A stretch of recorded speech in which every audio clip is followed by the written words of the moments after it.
Hello, I'm Maria Hall Brown, and this is LA Currents.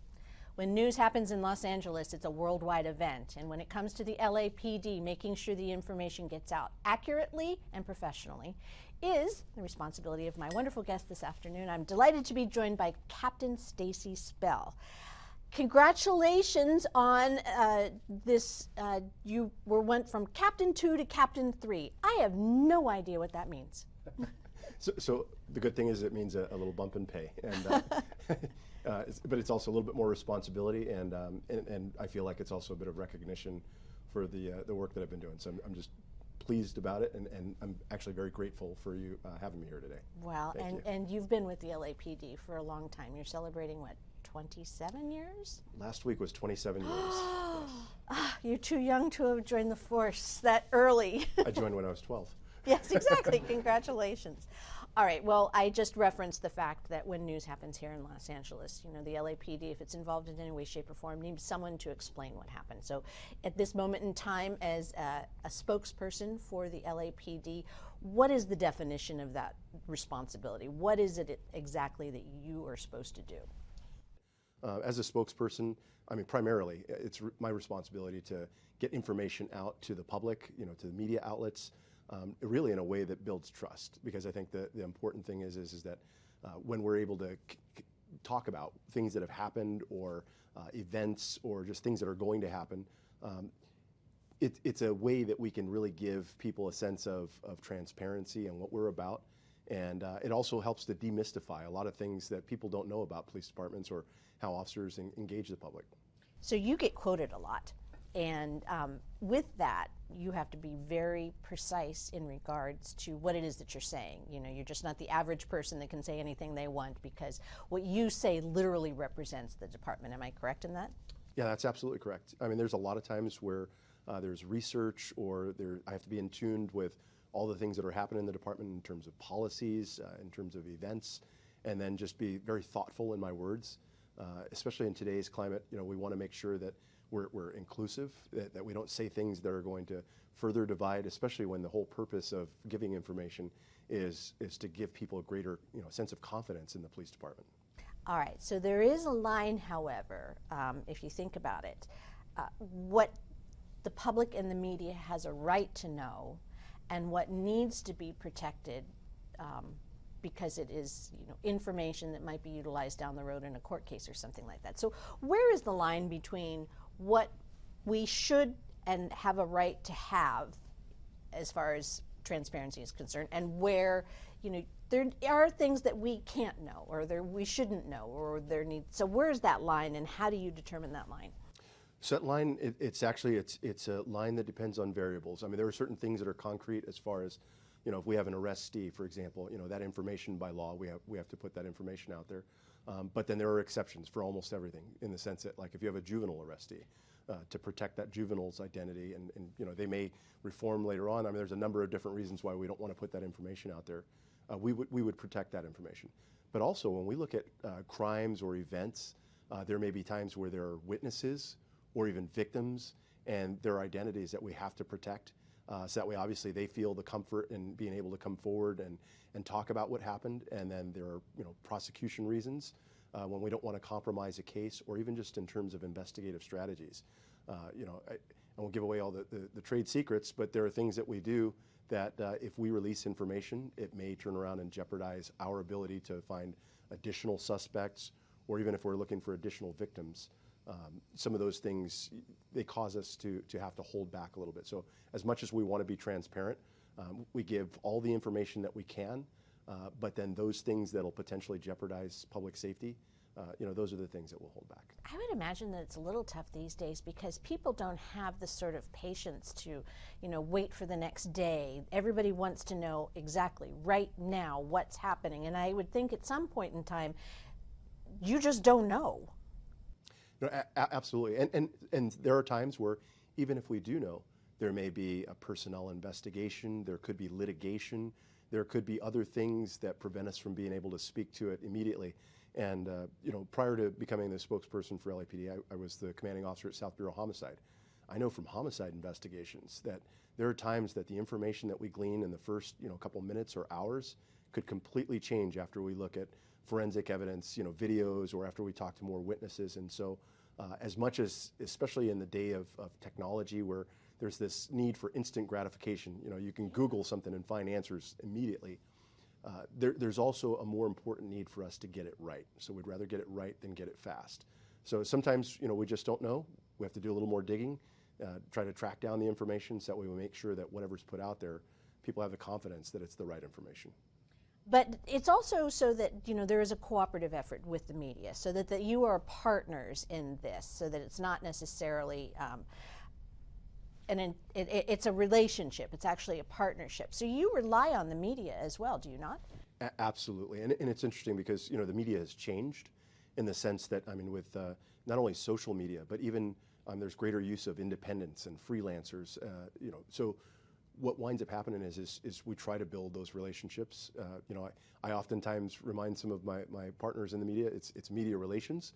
So, if it's sometimes just going out and having a cup of coffee or whatever we can do to just kind of get to know each other, again, we're kind of building that trust. But I've also seen instances where when we're looking for someone or we need information where the media has been able to put information out there. And, prime example would be like an Amber Alert when we're looking for a lost or abducted child. We're able to find them more easily because of that partnership with the media. And last thing I'll say on that is that I served our country as a sergeant in the United States Army, and one of the things that was really important to me, I remember there was a time where we were told you don't have a First Amendment right because you're a soldier, and so you're here to protect that right. But I have taken that oath and that responsibility very, very strongly in the sense that it's the First Amendment for a reason. Freedom of expression, it's one of the things that makes America great, is that you go to some countries and you wouldn't be able to speak your mind or much less even be critical of the government. So I think that the need to protect that and to work in a close partnership with the media, it's critical. How does the LAPD define transparency? How is that sort of explained across the board so that, because there's information that you can't reveal, but there's certain information that you can reveal, and there's certain attitudes that you may or may not want to reveal. So how do you define transparency, especially in times of turmoil, especially when the LAPD is under attack from whatever reasons, whether it be justified or not? What's the current definition of transparency? So I don't know that we have like specifically a textbook definition. It's more of a philosophy. It's more of an effort that's interwoven into everything that we do, meaning that at every level, whether we have commanding officers at an area or a division, and there's an event and they are at scene, it's either them making themselves available for the media or if they call a PIO. But ultimately, it's a responsibility and an approach where we want to give as much information as we're able to give. But with that, we have to be cautious. We talked a little bit earlier about some of the limitations. For example, if there's litigation or investigative strategies that can be compromised. Ultimately, to us, what transparency looks like is not saying no comment. It's providing at least some response, even if it is a response that says we can't comment at this time, because of whatever reason. But it's really just being very open and making ourselves available and just giving as much information as we can. What about if the story, and I will ask, what if the story is about the LAPD? What if it's not about a case outside the LAPD? What if it is the LAPD? How tough is that?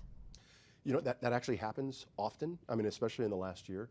I know there's been a great deal of criticism of the department and the profession as a whole. But I'd share that there's a term Chief Michael Moore uses. He says, we want to lean into this, and oftentimes that's exactly the approach. Is rather than shy away from controversy, we want to lean into it. Now there are times where again there's information that we can't put out there, but quite frankly, people are able to obtain information through California Public Records Acts. About the department, or there are times where they're asking specifically about a policy or a stance. And there are times that, although it may be uncomfortable, because we're human beings and we don't always get it right, we have to talk about like what are those efforts that we're doing to try to be better. And we have a core value: quality through continuous improvement. And that's really, I mean, that speaks volumes about the department's want and desire to better serve. And a lot of times that means acknowledging our faux pas and just being very, open and honest. You mentioned that the whole scope of media has really changed and expanded over the last few years, and you mentioned social media. How hard is it when it's almost a game of telephone? Somebody tells somebody something, and the next thing you know, all of a sudden it's spread all over social media as if fact, and it's not. It was misinformation from the get-go. Is it tough to combat that, or is it just something that you have to accept in your position and just let it go and hope it goes away? So there are things we can do. I mean, it's ironic that we talk about this. I was reading an article yesterday where I was referenced as Colonel Stacy Spell, and she and her attributions were made to me, and it was obvious that somebody got some information. Had no idea. Did no background. No or anything vetting else. whatsoever. But when we find sometimes that there's misinformation, and that's going back to the relationships, oftentimes we can get on the phone with either an editor or with a reporter and say, hey, maybe this wasn't accurate. Can you make a redaction or make a change? And then there are times where maybe it's just that philosophically we differ in the approach. We have those conversations. It doesn't always mean that the information will change or that it'll be corrected. Sometimes it's information that was put out through one outlet, but then by the time it gets to the second or third outlet, it's kind of difficult to track someone down and get them to change it. But ultimately, I mean, those relationships, that's what makes all the difference in being able to correct that disinformation. Or it may be that we do something on our own. For example, a video or some kind of statement or something that addresses the accurate information that we want messaged. Right. Well, or else you can also just use it as a nom de plume for your next novel, Colonel Stacy.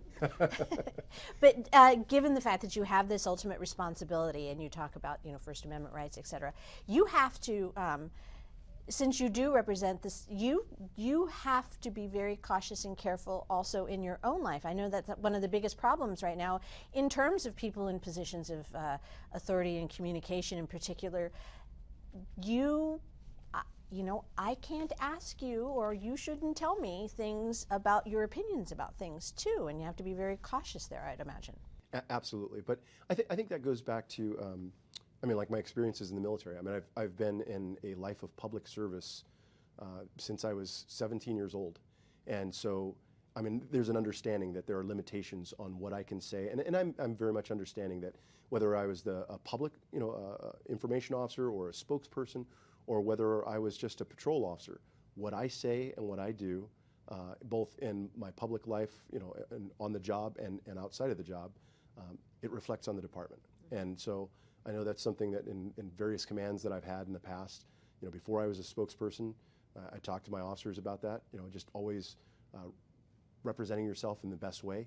And so there's an acceptance that there are some limitations to what I can say until I retire and write my book under the nom de plume, yes, Colonel Stacy.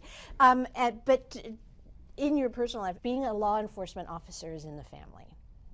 Your father was as well, and so do you see the difference between what his world was and just what law enforcement is now? I mean, what are the major changes, and what are some of the memories you have as a young man that even engaged your attention and made you want to pursue this line of life?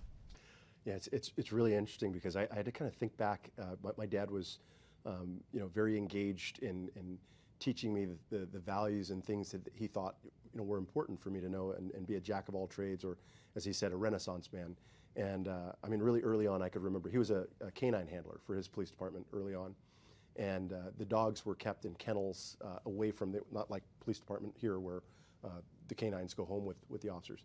But when he was doing the care and feeding and just maintenance for the dogs, he would take me along, and we would talk just about like I said, values. And I think about how it created like this everlasting love of animals, number one, but then also it really shaped who I am as a man, as a human being today, in terms of my core values, and they're very much aligned with the department. So it's interesting that there's such an indelible effect that time spent together makes. But I think about how different our worlds are, and even how different the police department has been and the profession has been in the last 27 years that I've been on. I mean, where I've seen a much greater approach towards constitutional policing and just a greater deal of training where, there's an understanding if we stop or detain someone, it has to be with reasonable suspicion, or if it's for an arrest, probable cause. And really just understanding the difference between a consensual encounter and what could elevate to a detention. So just overall, I mean, much of it's philosophical in the sense that it's an approach that the department wants to understand. One, we haven't always gotten it right. And the times that we haven't gotten it right in the past, I mean, as a profession and as a department, it's impactful. And it really creates a way that people think, and for us to be transparent and for us to be, very, very open or honest. We can't go back to like the old days where somebody mentioned, well, media relations of, 20 years ago, oftentimes it was no comment. Exactly. The approach we take now is I mean, it's much more open. I also look at the levels of training that our people receive when we look at, crowd management and crowd control. Although there have been critics of, the summer's events, by far and large, we had hundreds and hundreds of protests that went off peacefully, because oftentimes, the officers, the command staff were taught to stand back, give a little bit of space, allow for, the folks to express themselves, and especially if it was an outside issue that didn't involve the department specifically, don't become the show. And so I think like those are things that we didn't do 27 years ago. Definitely not when my dad came on in the 70s. So they're all gradual changes. And I think what's unique about the Los Angeles Police Department is that there's this like ever-present desire to be better. And I think about it like if you're an athlete, even if you're running super fast or lifting a lot of weight, if you want that Olympian quality, you're going to strive to do better.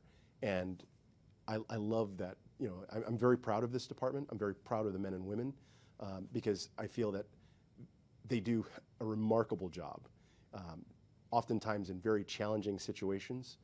And it's a department, that looks different than most others. When you look at, we're about 49, 50% Latino. Large population. We very much reflect the community as far as our African American officers, our Asian officers. It's a department that I think people can be proud of because it mirrors what our community looks like. And not every police department can say that. So I think those are the kinds of things that have changed over the decades and continue to get better. Well, you just made me think of something as you were talking about even the attitudes and the approach that were taken during some of the civil unrest during, over the last summers. But what are some of the other upbeat good stories that may not draw the attention of the media because it doesn't have the drama of the moment or it doesn't have the crisis element to it? What are some of the good stories that if you had your druthers, you would be out every single day on, national prime time saying, this is what happened today. This is a cool thing that you guys should pay attention to today. So I think about a number of things that I've seen on body-worn video, and ironically, I mean, it's been through doing audits. But, when we're looking through those body-worn videos, I remember there was one particular instance in Southeast Division where a couple officers, and they weren't senior lead officers, this wasn't some community engagement piece, but, they ran across a homeless man, and they gave him like a starter suit, like a workout, just workout gear. And I think about how he received that and his expression and how moved he was by these officers' compassion and the fact that, just getting something as simple as a fresh, set of clothing, how it gave him different perspective. And so I see stories like that really demonstrate the humanity and the compassion of our officers, and I'm moved by it. And those are the stories I want to tell every day.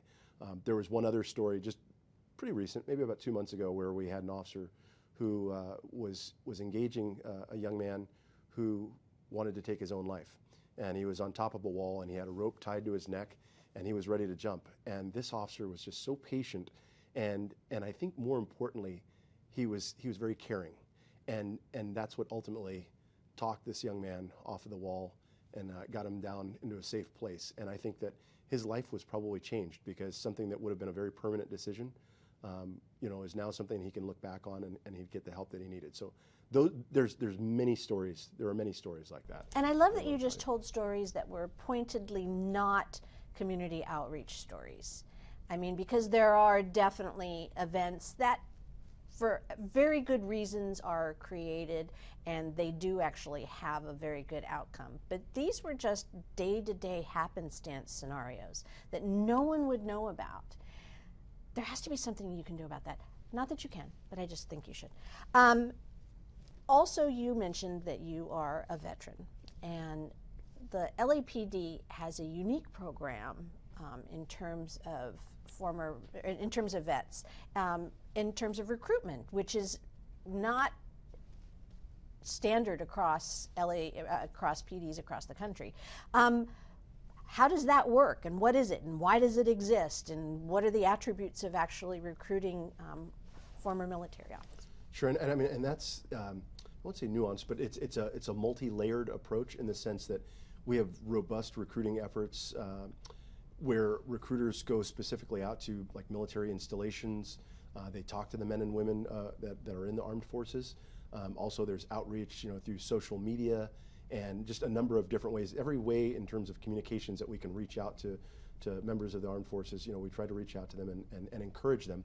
But then also internally, we have a military liaison officer, which is unique from any other police department. That's what I was trying to get to. I couldn't think of the word. So the great thing about the military liaison officer, I mean, he assists. I mean, not just with anything that's military as it relates to, let's say, recruiting, but more importantly, actually supports our veterans here on the department, because we have a great number of officers who are both serving in the United States Reserves or in the National Guard, as well as on the police department. But so, they make sure that when they get orders to be deployed, that they facilitate, what's needed.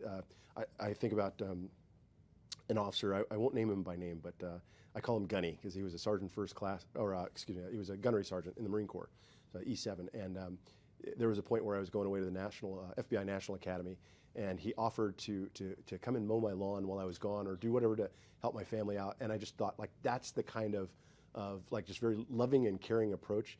I think that's the kind of thing that's really supportive of our veterans. So, veterans, and I have a soft spot in my heart for them, because oftentimes, I think sometimes there's a misperception that they're not always educated or maybe always intelligent. I was a infantryman. They call them grunts, because that's the sound that we'd make. But most people in the military, no matter what branch, are very adaptable. They're used to sacrifice. They understand discipline, and they practice good communications. And so there are so many attributes or just characteristics that they bring that are a great transition into law enforcement. So I love recruiting from that community. In terms of recruitment, I mean, that's obviously a source, but how are things going with recruitment, given shifting thought processes regarding law enforcement? Is recruiting doing well? How is the tone and temper of recruiting right now? So recruiting is challenging overall, but I think the good thing is that the men and women that we have doing our recruiting with the LAPD are phenomenal at it. So they're up to the challenges. Obviously, with the events of last year, there's a lot of distrust, and also I think there's a lot of things that are misunderstandings, where people don't fully understand some of the nuances of why we do what we do in law enforcement. But I think there's also examples where we just didn't get it right in law enforcement. And so overcoming that takes a tremendous amount of effort. I think, one, it takes recognition that we don't always get it right. I think that reconciliation, just the idea that we do need to improve in some areas, I think that's a kind of honesty that helps draw people into the profession. I will say we've been very fortunate, though, that I know we have a recruitment plan to bring on about 744 officers over the next year, because due to budget cuts, we lost a little over 600 sworn officers this year, and about 300 civilian employees.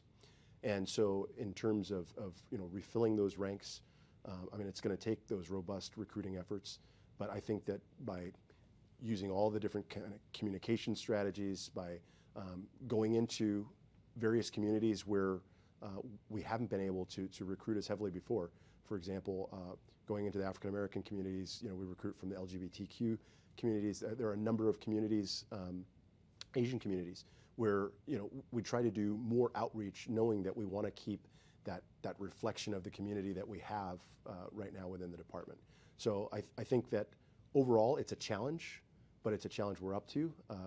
We're starting a recruit class in July, right around July 4th, and you know, so overall, I mean, we're plugging along, and it's more challenging, but we're making it happen. We're getting it done. But you also have more opportunities within the scope of the police department now because of the different types of I don't want to say redirection, but, you know, opportunities and positions. I mean, I know that you actually won a community policing medal at one point, but there's an expansion of that type of program as well within that. So I would think that somebody who is considering law enforcement might have to reevaluate the opportunities in there, and there might be more than they thought originally. Yeah, absolutely. So I mean, that's one of the great things about the Los Angeles Police Department is the diversity of it. I mean, size-wise, we're the third largest municipal police department in the nation. And so what that affords us is a lot of opportunities to work specialized jobs, even within patrol. I mean, there are a variety of facets, or a variety of things that you can do, whether you want to work like a gang unit, which is really a robust you know, form of patrol that's geared towards gangs, or whether you're working like in our new CSPB, which is the Community Safety Partnership Bureau, where it's very much community engaged. It's there's programming with the youth. There are opportunities for people to really just have those one-on-one contacts that tear down those barriers or obstacles of you know, trust. Oftentimes people don't trust because they don't know. You know, and I'll just very briefly share, there was an instance during last year's protests where I had a couple of young ladies, and they approached me, and it was about you know, somebody in a car driving real fast, and I talked about how, you know, right now there are a lot of things that we can't enforce. Like if I get in the car and I try to chase down this person that just took off really fast, I'm gonna have to speed up to get them, and it was a minor equipment violation. And really what we want to do is try to keep things calm and give space and allow, you know, for people to grieve and to express themselves. And she made a comment, and she says, you're one of the good ones. And the thing that I thought about though was that there are many more like me. It's just that they need to get to know them. And so I think when we look at things like CSPB, and there's this opportunity now for that those one-on-one dialogues and for them to get to know us, I think it really helps to build that trust. I so want to ask you, and I don't know if you can say it because everything you say has to be very, but if you could say how many of the good ones are there, what would you say? I would say we are very similar to every other industry in the sense that the vast majority are the good ones. I think there are times, and I worked internal affairs for 5.5 years, yeah. In various different, you know, positions, as an investigator, as an advocate, which means that I presented cases to a disciplinary board for either termination or high levels of penalty, and then I was an officer in charge of a section. And at any rate, all that to say that by far and large, most instances we saw that cops were doing the right things for the right reasons. There are times where when they didn't do the right things, it could be because of training. There's a saying that there's mistake of the heart, mistake of the mind. If you have a person who does something that's, you know, calculated and it's intentional, and you know, they knew that what they were doing was wrong, then they don't have a place in this police department. But if they made a mistake, you know, a mistake of the heart, it was well intentioned, but maybe through lack of training or for whatever else, then there are opportunities now for us to correct that through, you know, development, through growth, through mentoring, sometimes still through discipline, but ultimately, I would say the vast majority of our officers do the right things for the right reasons. And on that note, I am so delighted that we had this time to spend together, and thank you so much, and I can't wait to hear more stories from Captain Stacy Spell, as well as eventually Colonel. It was great to talk to you. Thank you. It's great having you. And that's a wrap on this LA Currents.